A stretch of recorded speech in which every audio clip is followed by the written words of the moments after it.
Some of you out there are experiencing this terrible condition called Eustachian Tube Dysfunction, and yes, it's on the rise. For those of you that are new to the condition and trying to understand what's going on, your eustachian tubes are basically canals. They run from the back of your nose to the upper throat to the middle ear, helping keep the air pressure behind the eardrum the same as the pressure outside. But the issue is they remain closed most of the time, but will open as you swallow, chew, or yawn. Well, some of you that are feeling this condition are still trying to figure out what's happening. You're continuously feeling the pressure and all the sensations that come with it. There are a variety of symptoms that occur when you have eustachian tube dysfunction, which makes it hard to treat, makes it hard to target what's going on. You feel a plugging in the ears as if they are filled with water, tinnitus or tinnitus, which is basically ringing of the ear, muffled hearing or partial hearing loss, ticking or popping sounds, pain and tenderness around the ear, a tickling or tingling sensation, and something that's awfully terrible, trouble with balance. The main issue is when you go into a doctor's visit, you come with an array of symptoms, and ultimately what ends up happening is the specialist or doctor that you're being treated by is going to write it off as allergies.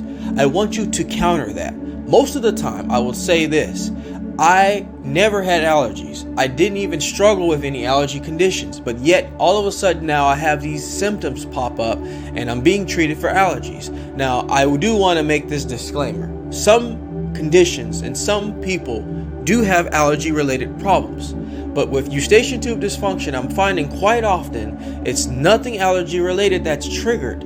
It's always something to do mechanically, something with the jaw, something with the posture, something with stress and inflammation. These are the things that trigger eustachian tube dysfunction, and this is why it lingers. This is just a friendly reminder to not be discouraged, to challenge the physician. Tell them that there's a little bit more going on and you'd like to dig a little deeper. If you don't challenge anything that happens, you're going to walk away with a slip or a prescription that basically says you have allergies and you're going to go that route. But most of the time, I will say 90% of the time when you have eustachian tube dysfunction, there's something more underlining. You're not just going to all of a sudden wake up one day and have all of these symptoms. It's an underlying condition that's derived from a lot of different factors in your life that's basically now a part of a carousel effect, which you would ultimately heal from the condition, but because of all the lifestyle factors and things going on and the stress levels arising, it makes it even harder. So for all of you out there struggling with eustachian tube dysfunction, just know that you're not alone. This condition has served more and more people over the years now, and it's going to continue to rise because of a lot of factors in life. Posture is on the low. Remote life is increasing. It's going to keep people in their chairs longer, and it's going to keep your neck going down. It's going to cause jaw problems. Stress is always an issue, but it's on the rise because of all the demands and the way the world is going. Eustachian tube dysfunction seems like such a small condition, but it's causing an array of symptoms, which then becomes misdiagnosed, which brings the stress levels up and the depression up. So just know, keep everything I said in mind and challenge what you think it might be.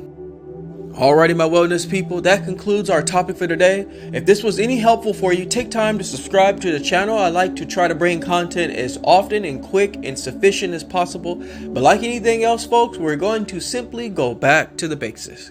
Take care, everybody.